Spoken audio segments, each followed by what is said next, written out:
Bismillah, assalamualaikum. Ingin diet kalian sukses?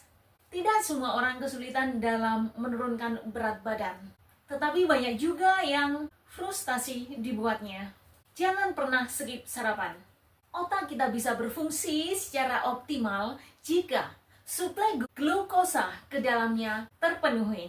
Mengonsumsi makanan maupun minuman yang bebas gula bukanlah opsi terbaik.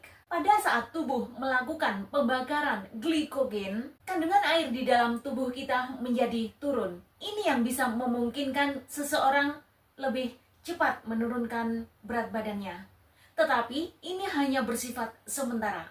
Pada saat berat badan berkurang, kandungan lemak pun ikut berkurang. Bahkan massa otot pun menjadi rendah. Padahal ototlah yang mampu menjaga metabolisme atau pembakaran energi di dalam tubuh. Jika massa otot berkurang, metabolisme seseorang menjadi rendah. Yang sebenarnya hal inilah yang memicu kesulitan seseorang dalam menurunkan berat badannya. Untuk informasi lebih lanjut, simak video berikut.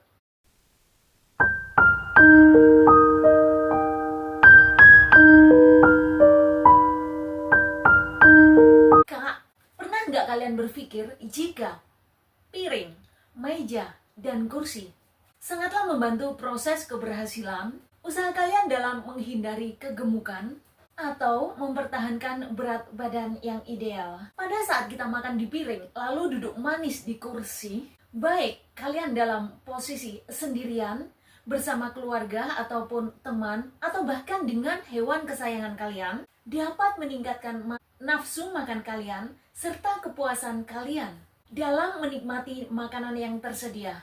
Sehingga walaupun hidangan yang tersedia pun dalam porsi kecil, cukup membuat kita merasa kenyang, yang memungkinkan kita untuk tidak makan berlebih. Coba bayangkan, seandainya kita makan dalam posisi berdiri dan sedang bercengkerama dengan teman atau siapapun, bukankah berapapun makanan yang tersedia bisa terlahap habis tanpa kita menyadarinya? Kita pasti akan lupa kandungan kalori makanan tersebut. Hasilnya, kalori yang tidak kita butuhkan, yang sudah terkonsumsi, akan disimpan dalam bentuk lemak, yang bisa dimanfaatkan di lain waktu. Bertambahnya lemak secara terus-menerus yang tidak diimbangi dengan olahraga atau aktivitas fisik yang seimbang bisa menyebabkan kegemukan. Bahkan bisa meningkatkan resiko terjadinya penyakit-penyakit kronis di kemudian hari. Memang tidak semua orang kesulitan dalam menurunkan berat badannya, tetapi sangat banyak pula yang frustasi dibuatnya. Kebanyakan mereka ingin cepat menurunkan berat badannya, tetapi mereka tidak menyadari kalau cara seperti ini suatu saat membuat mereka justru bisa gemuk lebih cepat. Saya buatkan contoh yang sangat sederhana. Dina, seorang mahasiswi yang lagi jatuh cinta. Karena tekad bulatnya untuk cepat mendapatkan tubuh yang kurus, maka Dina pun mencoba untuk melakukan diet tertentu yang tidak didasari dengan pengetahuan di dalamnya. Untuk cara memilih diet yang sehat, sudah saya jelaskan di video sebelumnya.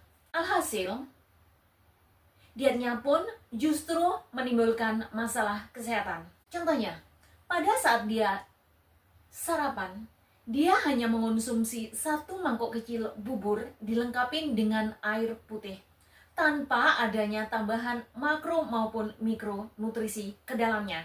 Mengenai makro dan mikronutrisi, sebenarnya sudah saya jelaskan di video sebelumnya. Tetapi secara bertahap, insya Allah akan saya jelaskan lebih panjang lebar lagi di video selanjutnya. Karena topik bahasan ini sangat banyak sekali. Yang pasti, saya jelaskan secara bertahap, tetapi lebih menyenangkan.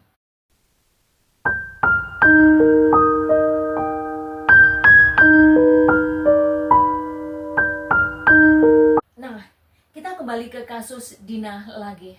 Pada saat Dina mengonsumsi makanan yang kandungan kalorinya jauh lebih rendah daripada kebutuhan kalori yang sesungguhnya, maka Dina akan berpotensi bisa cepat kurus. Tetapi jika Dina tidak mengimbanginya dengan adanya unsur makro maupun mikronutrisi ke dalamnya, pasti menimbulkan masalah kesehatan.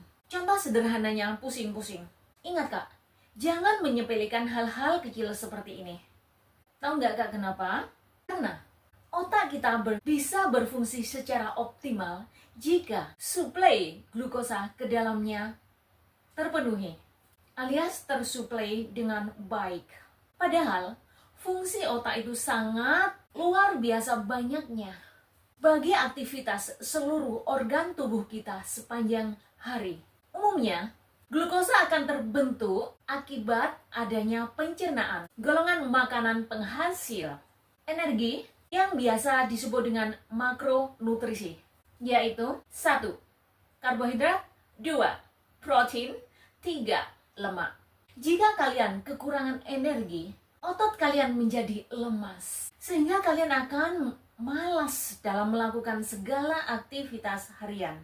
Bahkan, anemia pun akan timbul akibat rendahnya asam folat di dalam tubuh yang biasanya digolongkan ke dalam mikronutrisi. Karena tubuh sesungguhnya hanya memerlukan dalam jumlah yang kecil perharinya, yang sebenarnya sudah sebagian saya jelaskan di video sebelumnya. Ditambah lagi, ternyata Dina suka mengonsumsi makanan ataupun minuman yang bebas gula.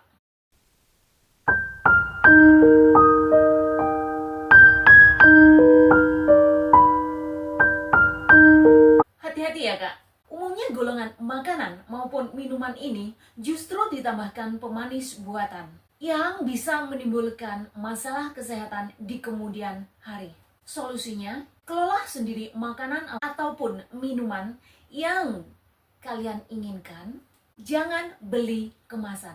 Bukankah kalian mengetahui makanan atau minuman tersebut bebas dari gula di label makanan?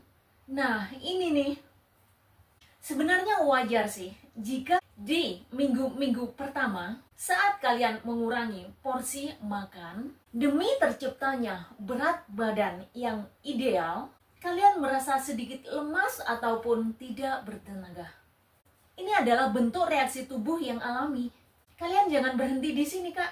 Cobalah untuk bertahan hingga kalian bisa menikmatinya dan tidak merasa terbebani. Pada saat level kalori di dalam tubuh kita berada di bawah standar harian yang kita butuhkan, tubuh akan berusaha untuk menggunakan simpanan glikogen, yaitu jenis simpanan karbohidrat yang umumnya ditemui pada otot dan hati. Umumnya, di dalam glikogen terdapat unsur air, sehingga pada saat tubuh melakukan pembakaran glikogen dalam menghasilkan energi, kandungan air di dalam tubuh pun menjadi berkurang. Akibatnya, berat badan kita juga berkurang. Tetapi umumnya, hal ini hanya bersifat sementara. Pada saat berat badan kita berkurang, kandungan lemak maupun massa otot pun ikut berkurang, alias susut. Jadi sebenarnya inilah alasan saya untuk mengajak semua sahabat-sahabat channel Suprapti untuk tidak memilih jenis diet yang bisa menyebabkan turunnya berat badan secara cepat alias drastis. Kenapa? Karena umumnya ototlah yang mampu menjaga kecepatan metabolisme ataupun pembakaran energi di dalam tubuh, sehingga jika massa otot berkurang, metabolisme seseorang pun menjadi rendah. Akibatnya, kalori yang terbakar pun menjadi rendah jika dibandingkan saat kalian masih gemuk. Ingat, proses metabolisme tubuh yang rendah justru akan memperlambat penurunan berat badan kalian, meskipun kalian mengonsumsi jumlah kalori yang sama. Jadi cara amannya, sebelum kalian mencoba diet tertentu, kaji terlebih dahulu untung dan ruginya. diet tersebut untuk kesehatan tubuh, jika perlu, cari testimoninya. Saran saya, cobalah tingkatkan aktivitas fisik kalian dan kurangi asupan kalori pada diet kalian perharinya. Dengan cara ini, berat badan kalian bisa turun secara bertahap, tetapi nikmat dan sehat. Untuk lebih jelasnya, cobalah melihat video-video saya terdahulu. Sebagian sudah saya jelaskan di sana. Jika kalian menyukai video ini, please like and subscribe. Jangan lupa tekan tombol loncengnya untuk mendapatkan notifikasinya. Jika ada usulan maupun saran demi perkembangan channel Suprapti di kemudian hari, lebih hebat lagi jika kalian bersedia men-share video-video channel Suprapti ini ke anggota, keluarga, dan teman terdekat kalian masing-masing. Semoga bermanfaat dan bernilai ibadah. Amin.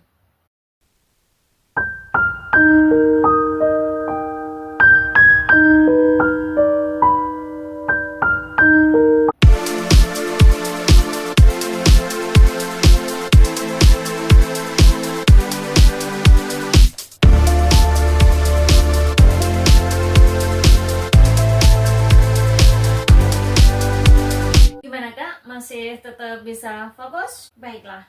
Kak, saya mau nanya sebentar nih, Kak. Sebenarnya channel Suprapti ini sangat bermanfaat nggak sih buat kalian semua? Kalau bermanfaat, tulis apa manfaatnya. Jika membosankan atau menjenuhkan, tulis usulan dan kritik kalian yang membangun di bawah. Baik, kita fokus lagi ke topik semula. Pada saat kalian merasa sukses dalam mempertahankan berat badan yang ideal atau menurunkan berat badan, maka cobalah 1. Catat berbagai perubahan yang kalian alami terkait dengan level aktivitas fisik, tidur, bahkan kemungkinan terjadinya stres. Saya yakin kalian pasti membutuhkan jumlah kalori yang berbeda dengan jumlah kalori harian sebelumnya, seiring dengan diet yang kalian lakukan. Cara menghitungnya pun juga sudah saya jelaskan di video sebelumnya. Cobalah untuk menontonnya. 2. Usahakan untuk tetap fokus pada kualitas makanan. Cobalah untuk memilih makanan yang utuh, fresh, dan alami. Hindari golongan makanan olahan atau processed food, bahkan makanan cepat saji. 3. Hati-hati dengan cemilan juga, khusus ibu-ibu nih. Biasanya kalau anak-anak makan, seringkali menyisakan makanan yang umumnya kesukaan mereka adalah yang manis-manis. Cobalah untuk tidak membiasakan diri mengonsumsi atau menghabiskan makanan-makanan golongan ini. Karena hal ini dapat meningkatkan asupan kalori ibu-ibu hingga 200 kalori atau lebih, yang bahkan berdampak menaiknya potensi kegemukan dan penyakit kronis di kemudian hari.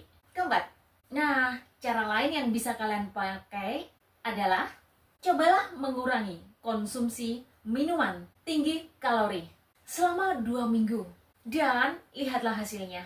Satu lagi, jika kalian benar-benar ingin sukses, kalian harus benar-benar berusaha untuk mencobanya. Nah, untuk penggemar minuman-minuman keras, saya ingatkan untuk hati-hati.